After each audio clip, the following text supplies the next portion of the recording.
Așa a început una dintre cele mai mari evadări din istorie. Într-o zi cu proiecție de film în comun, Carlos, care deja analizase schimbul de ture al gardienilor timp de 3 luni, a observat că doar 3 supraveghetori erau de serviciu. Au falsificat lista de participare la proiecție, astfel încât toți cei 49 de deținuți erau prezenți, dar în realitate niciunul nu era. Fiecare purta pantofi cu tălpi moi și avea corpul uns cu grăsime pentru a reduce frecarea. Aveau și un pachet de evadare, zahăr, biscuiți comprimați și apă.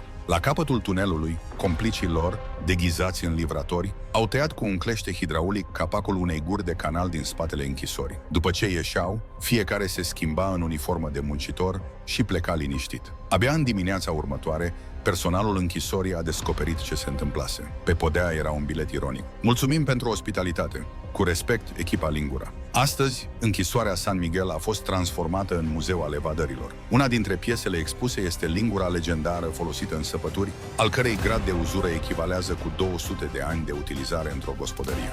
În prezent, închisorile moderne folosesc senzori de vibrație, camere termice și sisteme de marcare ADN.